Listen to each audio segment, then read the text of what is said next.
Hello everybody, कैसे हैं आप लोग। बहुत बहुत स्वागत है आपका न्यू कैम्ब्रिज स्टडी में। देखिए, लास्ट क्लास में हम लोगों ने पढ़ लिया था। हम लोगों ने क्या पढ़ लिया था कि आक्सीकरण अपचयन अभिक्रिया क्या होती है और बहुत से टाइप की आक्सीकरण अपचयन अभिक्रियाओं को भी देखा था। इसके साथ साथ आक्सीकरण का हमारे दैनिक जीवन पर, हमारी डेली लाइफ पर क्या इफेक्ट पड़ता है वो चीज़ें हमने देख ली थी।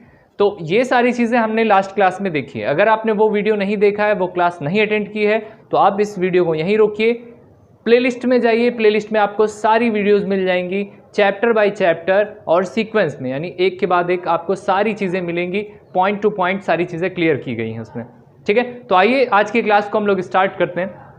देखिए, आज हमारा जो सब्जेक्ट है, आज हमारा जो टॉपिक है वो है कि हम कैसे किसी रासायनिक समीकरण को संतुलित करेंगे, यानी हम किस प्रकार से अपने रासायनिक समीकरण को संतुलित करेंगे। तो देखिए, बेसिकली इसके 4 मेथड हैं, इसके 4 तरीके हैं। सबसे पहले मेथड की अगर हम बात करें तो सबसे पहला मेथड होता है हमारा जांच एवं त्रुटि, यानी hit and trial method. Hit and trial method क्या होता है साहब? तो हिट एंड ट्रायल मेथड वो होता है कि आप किसी भी रासायनिक समीकरण को संतुलित करने के लिए क्या करिए, कुछ चीज़ें उसमें हिट करिए और वो अगर बैठ जाती है, उससे संतुलन बन जाता है तो ठीक, नहीं तो फिर हटाइए।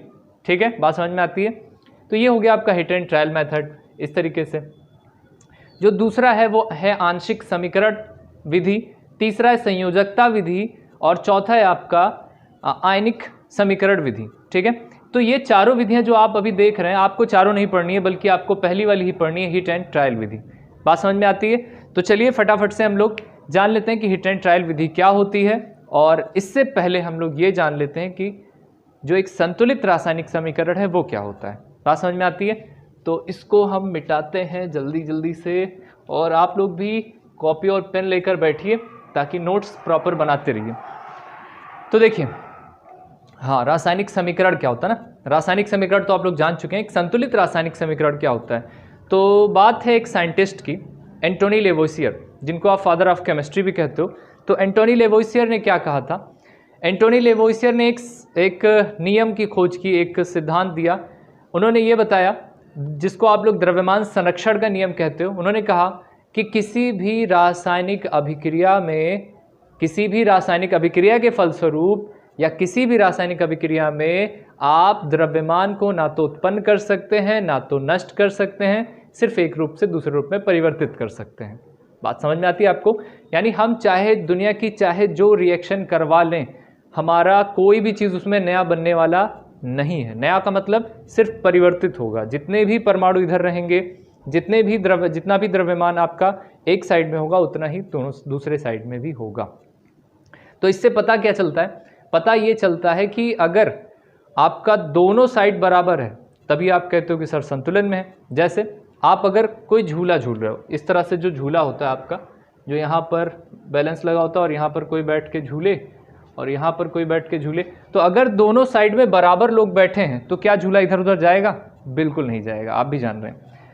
और अगर दोनों बराबर हैं तो कहीं नहीं जाता, और कहीं डिसबैलेंस है तो उसको आप क्या कहते हो? ये असंतुलित है। ठीक है, तो चलिए, लास्ट क्लास में हम लोगों ने एक अभिक्रिया देखनी थी जिसमें आप लोगों ने एक बोला था कि ये आक्सीकरण अपचयन अभिक्रिया में से आती है। तो हम लोग वहीं से शुरू करते हैं। जैसे हम लोग सांस लेते हैं, सभी लोग सांस लेते हैं भाई, बगैर सांस लिए कैसे काम चल सकता है? तो अभी हमने सांस ली तो हमने लिया क्या? ऑक्सीजन। और हमारे पास है क्या? हमारे पास खून है। तो खून के अंदर जो आप मांसपेशियां देखेंगे, सॉरी, खून के अंदर नहीं होता, तो हमारे पास जो मांसपेशियां हैं उसमें होता है ग्लूकोज। क्या होता है? जो कोशिका है हमारे पास, आप लोगों ने 9th में पहले चैप्टर में पढ़ा होगा बायो के, कि जो कोशिका होता है, कोशिका में हमारे पास क्या होते हैं? ग्लूकोज होते हैं। ग्लूकोज का फार्मूला क्या होता है साहब? तो होता है C6H12O6। ठीक है, ये रहा आपका ग्लूकोज। बहुत बढ़िया। देखिए, ग्लूकोज तो आपने कर लिया, और हम ले क्या रहे हैं? हम खींच रहे हैं ऑक्सीजन। तो आपने क्या कहा कि हम ले रहे हैं ऑक्सीजन। तो होगा क्या? अच्छा, हम छोड़ क्या रहे हैं? बदले में हम क्या छोड़ रहे हैं? हमने तो ले लिया, अब छोड़ क्या रहे हैं? तो छोड़ रहे हैं कार्बन डाइऑक्साइड। और क्या निकल रहा है अभी? ये देखिए, पानी निकल रहा है ना, हाँ, पसीना, तो H2O। बात समझ में आती है? तो बदले में हम 2 चीज़ें प्रोड्यूस कर रहे हैं, एक तो कार्बन डाइऑक्साइड, दूसरा H2O यानी कि वाटर। बात समझ में आती है? साथ ही साथ इसके बदौलत हमें क्या मिल रही है? इसके बदौलत, यानी हम सांस ले रहे हैं और सांस छोड़ रहे हैं, तो बदले में हमको क्या मिल रहा है? बदले में हमको मिल रही है साथ में इसके ऊर्जा या फिर जिसको आप कहते हो एनर्जी। बात समझ में आती है? तो अब एक बात ये नहीं समझ में आती है कि अगर आपने यहाँ पर 6 कार्बन लिया है तो एक ही कार्बन कैसे छूट रहा है ना, डिसबैलेंस। तो आपको यही चीज़ का ध्यान देना है कि जितनी चीज़ें आपको, जितने भी परमाणु इधर होंगे उतने ही परमाणु किधर होंगे, इस साइड में भी होंगे। यानी LHS में जितने होंगे RHS में भी उतने ही होंगे। अगर हैं तो ठीक है और नहीं है तो फिर ठीक करिए उसको। तो आइए करते हैं इसी को पहले। और एक बात ये भी जान लीजिए कि रासायनिक समीकरण संतुलित करने का नियम हम लिखने से काम नहीं चलेगा। हम आपको लाख नियम बता दें कि ऐसा करो वैसा करो ये करो वो करो, तो लिखने से कोई काम हम चलता नहीं है, आपको करना पड़ता है। जैसे अगर मैं आपको कह दूं कि कार चलाने के ये नियम है कि आप उसको क्लच लीजिए, क्लच दबाइए, फिर गियर चेंज कीजिए, भीड़ भाड़ देखिए तो पहले या दूसरे गियर में कर लीजिए, और जब अच्छी रोड हो तो आप टॉप गियर में चलिए। तो बताने से काम नहीं चलेगा साहब, आप उसको अमल में लेके आइए, प्रैक्टिस करिए। तो आइए हम लोग डायरेक्ट प्रैक्टिस करते हैं, उसके बाद नियम जान ही जाएंगे। 6 कार्बन है, यहाँ कितना है? 1 है। करना क्या है? क्या यहाँ 6 बढ़ा दें? बिल्कुल नहीं। अब आपको जो पहला नियम आपको समझना है वो यही है कि किसी भी चीज़ में आप कहीं भी अगर आप कुछ बढ़ाते हैं तो इस डब्बे के अंदर नहीं बढ़ा सकते, आपको डब्बे के बाहर ही रखना है। आप 1 2 3 4 5 जितना मन कहे उतना लगाइए, लेकिन इस डब्बे के बाहर रखना है। बात समझ में आती है कि नहीं आती है? आती है। आती है तो बहुत बढ़िया। तो जितना भी करना है सब डब्बे के बाहर करना है। तो कार्बन यहाँ डब्बे के अंदर 6 है, यहाँ तो डब्बे के अंदर 1 है, तो कम से कम हमको यहाँ 6 करना पड़ेगा। कर दिया 6। बात समझ में आती? तो 6 कार्बन हो गया, इधर भी 6 कार्बन, इधर भी 6 कार्बन। कार्बन तो खुश हो गया कि हाँ हमारा काम ओके हो गया, हम तो बैलेंस्ड हो गए। अच्छा साहब, तो ऑक्सीजन कितना है? यहाँ 12 है, यहाँ तो 2 है। तो अगर ऑक्सीजन यहाँ पर कितना है? 2 है। यहाँ पर हाइड्रोजन यहाँ 12 है, यहाँ पर हाइड्रोजन 2 है। और हमको अंदर कुछ करना नहीं है, हमको जो करना है सब बाहर करना है। तो आप अगर यहाँ पर 6 रखो तो क्या 6 दूनी 12 हो जाएगा? बिल्कुल हो जाएगा। आप जितनी गिनती यहाँ रखते हो अंदर में सबसे गुणा होता है, यानी 6 दूनी 12 हाइड्रोजन। अगर हाइड्रोजन आपसे कहें आप कितना है? 12 है। ऑक्सीजन कितना है? तो यहाँ पर 6 आगे लग गया तो मतलब 6 ऑक्सीजन हो गया। बात समझ में आती है? अच्छा, यहाँ कार्बन कितना है? तो कार्बन है आपका 6। ऑक्सीजन कितना है? तो 6 दूनी 12। ऑक्सीजन कितना आपके पास यहाँ? 12। देखो हम ऑक्सीजन को O लिख रहे हैं सिर्फ, लेकिन आपको जब कभी लिखना है तो किन किन चीज़ों को सिंगल में लिखना है, किनको आप O2 या फिर डबल लिखते हो, ट्रिपल लिखते हो, वो सारी चीज़ें भी हम लोग डिस्कस करेंगे। टेंशन नहीं लेना है, वीडियो बहुत लंबी नहीं होने वाली, इसलिए आप इसको पूरा देखिए और अच्छे से नोट्स बनाते चलिए, ठीक है? और अच्छा लगेगा तो भाई लाइक भी कर दीजिएगा, शेयर भी कर दीजिएगा, अब इसमें कहने वाली बात नहीं है। तो ये हो गया। अब ज़रा जोड़िए, जितनी चीज़ें इधर हैं क्या उतनी चीज़ें इधर हैं? तो आप देखेंगे 12। ऑक्सीजन देखिए कितना है? 12 6 18 ऑक्सीजन। तो ऑक्सीजन कितना हो गया? 18। कार्बन कितना हो गया? 6। हाइड्रोजन कितना अपने पास? 12। ठीक है, चलो ये हो गया टोटल। बात समझ में आती है? अच्छा, तो इधर कितना है? 6 कार्बन है, कार्बन 6 इधर है, सही है ना? इधर 6 है, इधर सही है, इधर भी 6। हाइड्रोजन कितना? 12। हाइड्रोजन कितना है? 12। यहाँ कितना है? 12 है, यहाँ भी 12 है, मतलब सही है। ऑक्सीजन जरा चेक कर लो, यहाँ 6 है, यहाँ पर कितना ऑक्सीजन? 6। यहाँ पर कितना है? ऑक्सीजन 2 है, ठीक है। ऑक्सीजन के कितने परमाणु हैं? 2 परमाणु हैं। यहाँ पर कितने? 6 6 2 8 ही होते हैं। यहाँ पर कितने हैं? 18 हैं। तो 18। अगर आप सोचिए, हिट करने का मतलब क्या है? हिट करिए और ट्रायल करिए, आप उसमें देखिए और ट्रायल करिए। अगर सही होती है चीज़ें तो आप उसको क्या करिए? बस वहीं डन कर दीजिए, आपका आंसर हो जाएगा, आपका जो रासायनिक समीकरण है वो संतुलित हो जाएगा। देखिए यहाँ पर अगर हम 6 से करा दें तो 6 दूनी 12 6 18 हो जाएगा कि नहीं हो जाएगा? तो बस यही है हिट आपका। आप कैसे चेक करोगे सर, कैसे पता करेंगे कितने से कराएं कितने से ना कराएं? यहाँ कराएं तो पहले कोशिश ये करनी है कि छोटे वाले में कराना है आपको। पहले कोशिश क्या करनी है? छोटे वाले में कराएं। अगर वहाँ हो जाती बात, बन जाती है तो ठीक, नहीं तो आप बड़े वाले में जाएंगे। तो आप क्या करेंगे? देखिए 1 रखेंगे तो 1 रखने से कोई फायदा नहीं, क्योंकि 1 × 2 मतलब 2 ये आएगा। 2 रखेंगे 2 दूनी 4 होगा, 4 6 10 होगा, काम नहीं बनेगा। 3 रखेंगे 3 दूनी 6 होगा, 6 6 12 होगा, काम नहीं बनेगा। 4 रखेंगे 4 दूनी 8 होगा, 8 6 14 होगा, काम नहीं बनेगा। 5 दूनी 10 6 16, 6 दूनी 12 6 18, काम बन जाएगा।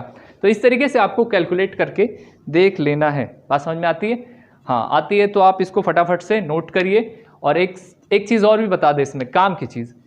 देखो भैया ये ग्लूकोज है आपका, है क्या ग्लूकोज, है ना। तो ग्लूकोज में क्या जुड़ रहा है बाबू, ग्लूकोज में जुड़ रहा है आपका ऑक्सीजन, जुड़ रहा है कि नहीं जुड़ रहा है।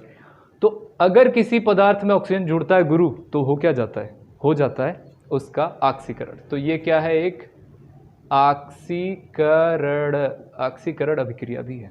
बात समझ में आती है, हाँ आती है तो फटाफट से नोट करते रहिएगा। अच्छा देखिए, ऑक्सीजन जुड़ रही है, ऊर्जा निकल रही है भाई। देखो अभी हमारे पास भी बहुत सारी ऊर्जा है, तो ऊर्जा निकल रही है ना, तो ऊर्जा निकल रही है तो कौन सी अभिक्रिया हो जाएगी, हाँ हो जाएगी उसकी ऊष्माक्षेपी अभिक्रिया। बात समझ में आती है, तो इसको आप ध्यान से रखिएगा। अब देखिए हिट एंड ट्रायल में आपने देखा, तो अब हम लोग अनदर कई और रिएक्शन देख लेते हैं, उसके बाद तब हम लोग चलते हैं आगे। और उसके पहले एक छोटी सी आपको इन्फॉर्मेशन दे दें इसी के रिगार्डिंग कि आपको कौन सा दो तत्व लेना है, कौन सा सिंगल लेना, मतलब दो तत्व का मतलब दो ही परमाणु, कौन से एक परमाणु होंगे। हालांकि ये बात 9 में आपको बताई जाती है, लेकिन आपका ध्यान किधर रहता है पता नहीं। 9 में बहुत से लोग इधर उधर रहते हैं ना। इधर उधर का मतलब ये है कि उनको पता नहीं चलता है कि क्या चल रहा है आपके क्लास में, क्या चल रहा है आपके घर पे, बस ऐसे ही बीत जाता है 9। देखिए अगर कोई गैस है, क्या है, कोई गैस है, तो गैसें ज़्यादातर 99.9 मतलब आप 100% कह लो लगभग, आपको जो गैसें दिखेंगी वो द्विपरमाणुक होंगी। द्विपरमाणुक का मतलब क्या, दो परमाणु मिलकर बनाएंगी, दो परमाणु मिलेंगे तो उसके अणु बनेंगे। जैसे ऑक्सीजन आप देखेंगे तो आप कहीं भी सिंगल ओ नहीं देखेंगे, वो रेयर केस है। हमने कहा ना कि ऑक्सीजन सिंगल लेते हो तो उसको नवजात ऑक्सीजन या नवजात हाइड्रोजन लेते हो तो उसको सिंगल में हम लोग लेते हैं। आपको जहाँ कहीं भी ऑक्सीजन लेनी है, अगर आपसे कहता है कि ऑक्सीजन लेना है बाबू, तो आप क्या करेंगे, आप करेंगे O2 जोड़ेंगे, ठीक है। अच्छा नाइट्रोजन कहता है तो आप क्या करेंगे, N2 करेंगे, ठीक है। अब ओजोन कह देता है कि क्या ओजोन चाहिए साहब, हमको क्या चाहिए, ओजोन लेकर आइए, तो आप O3 कहेंगे, क्योंकि ओजोन क्या है, त्रिपरमाणुक है। क्या है, त्रिपरमाणुक। बात समझ में आती है, हाँ मछली जैसी गंध आती है इसमें से, हल्की नीली टच पे होती है, और ओजोन लेयर होती है आप जानते हैं आसमान में, और इसी के ज़्यादा CFC या HCFC जो गैस होती है ना, क्लोरोफ्लोरोकार्बन, जिसको आप फ्रियान भी कहते हो, वो जाती क्या करती है, जो AC और फ्रीज से निकलती है, जाती छेद करती है, अल्ट्रावायलेट किरणें आती हैं, स्किन कैंसर की बीमारी होती है, साथ ही साथ जानकारी रखो। तो ये होता है आपका O3। अगर हम कहें सल्फर तो S8 होता है। अगर हम कहें आपसे क्लोरीन तो आप Cl2 लिखते हो। दुनिया में जहाँ कहीं भी लिखोगे Cl2 लिखोगे। बात समझ में आती है, गैस कहता है आपसे तो आप इसी तरीके से ब्रोमीन कहते हो तो आप Br2 लिखते हैं, फ्लोरीन कहते हैं तो आप F2 लिखते हैं। ये तो हो गई गैसों की बात। अगर आप कहिए किसी धातुओं की बात करें तो आप सिंगल लिख दीजिए, कोई फर्क नहीं पड़ता। अगर आप कहिए सोडियम लिखना है तो आप ऐसे Na लिखो, कोई फर्क नहीं पड़ता। 2 सोडियम कहता है तो आप 2 Na लिखो, 4 कहता है 4 लिखो, आपकी मर्जी, जैसी ज़रूरत वैसा लिखेंगे। पोटेशियम कहता है ऐसे लिखो, है ना, मैग्नीशियम कहता है तो ऐसे लिखो, कैल्शियम कहता है तो ऐसे लिखो। मतलब जितने भी धातुएं हैं उसको आप सिंगल लिख सकते हैं। बोलो बात समझ में आती है, समझ में आती है तो इसको फटाफट से समझते चलना, लिखना उखना कुछ नहीं है, जो करना है इसी में करना है, ठीक है। आप रासायनिक समीकरण संतुलित करने की विधि डालेंगे, हिट एंड ट्रायल मेथड डालेंगे और प्रैक्टिस करना शुरू कर देंगे, क्योंकि प्रैक्टिस से ही आप मजबूत बन सकते हैं। नियम लिखने से कोई महान नहीं बना आज तक। बात समझ में आती है, हाँ आती है तो आप चलिए एक आध और भी देख लेते हैं फटाफट से, और उसके बाद हम लोग आज अपना ये जो हम लोग का पहला चैप्टर है वो कंप्लीट हो जाएगा। और कंप्लीट हो जाएगा तो आप लोग क्या करिएगा, उसकी शॉर्ट नोट्स तो आप बना ही रहे होंगे, नहीं बना रहे होंगे तो आप उसको एक दिन में उसमें से जो जो चीज़ें आपको आती होंगी उनको छोड़ दीजिएगा, जो नहीं आती होंगी उनको लेकर एक कॉपी में, आप पतली कॉपी में लिख लीजिएगा, तो शॉर्ट नोट्स तैयार हो जाएगी आपकी, फिर वही आप रिवीजन करने में आपके मदद आएगी। चलिए साहब आगे चलते हैं, अब और देख लेते हैं। कहता है कि हाइड्रोजन है, क्या है, हाइड्रोजन होता है ना भाई साहब, तो हाइड्रोजन है और क्लोरीन है, हाइड्रोजन है और क्लोरीन है, दोनों जब रिएक्ट करती है मध्यम प्रकाश में, मध्यम का मतलब धीमी धीमी, है ना, सूरज हुआ मध्यम, जो गाना सुनते हो आप लोग, सूरज हुआ मध्यम, चांद फिसलने लगा, चलने लगा, हाँ जैसा भी आप लोग जानते हो अच्छे से, बनाती क्या है, हाइड्रोक्लोरिक अम्ल, हाइड्रोक्लोरिक एसिड बनाती है HCl। तो हम लोग हाइड्रोजन को कैसे लिखेंगे, हाइड्रोजन एक गैस है, आपको पहले बताया, तो आप सिर्फ H नहीं लिखेंगे बल्कि क्या लिखेंगे, H2 लिखेंगे।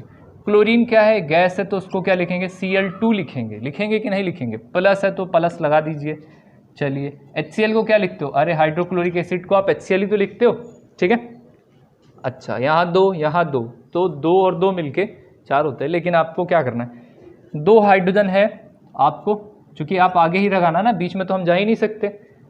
तो 2 हाइड्रोजन 2 क्लोरीन, आप एक बार 2 आगे लगा देते हैं, काम दोनों का सेट हो जाता है। और इसी तरीके से 2 हाइड्रोजन 2 क्लोरीन 2 क्लोरीन 2 हाइड्रोजन, दोनों चीज़ें बैलेंस हैं। और जब बैलेंस हैं तो आपको कुछ करने की ज़रूरत ही नहीं है। यही था आपका हिट एंड ट्रायल मेथड, और जो कि आपको हाई स्कूल में यही करना है, बाकी सब चीज़ें आप 11th में सीखेंगे, ठीक है। अच्छा साहब, अगर हम दूसरी एक रिएक्शन ले लें, दूसरी रिएक्शन लेने का मतलब, चलिए आप क्या ले लीजिए, आप सोडियम वाला ले लीजिए ना। सोडियम आपने कहा था कि सर जब सोडियम या किसी भी ज़्यादा क्रियाशील धातु को H2O से यानी वाटर से रिएक्ट कराते हैं तो उसमें से सोडियम क्या करता है, सोडियम क्या करता है, हाइड्रोजन को उसमें से विस्थापित कर देता है और ख़ुद वहाँ पर बैठ के सोडियम हाइड्रोक्साइड बनाता है। तो आप क्या करेंगे, NaOH लिखे कि नहीं लिखे, NaOH लिखेंगे ना, क्योंकि सोडियम हाइड्रोक्साइड बनाएगा तो आप सोडियम हाइड्रोक्साइड का नाम जानते ही NaOH।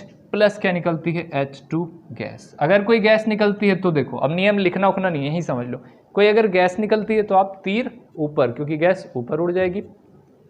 और वहीं कोई अविलेय पदार्थ मिल गया जिसको आप अवक्षेप कहते हो, तो अवक्षेप कैसे बनेगा, अवक्षेप ऐसे तीर नीचे कर दीजिए तो वो अवक्षेप हो जाएगा, ऊपर करेंगे तो गैस हो जाएगा। बात समझ में आती है ना।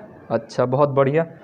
तो देखिए यहाँ एक सोडियम है, यहाँ एक सोडियम है, तो यहाँ तो कोई बवाल नहीं है, नो टेंशन।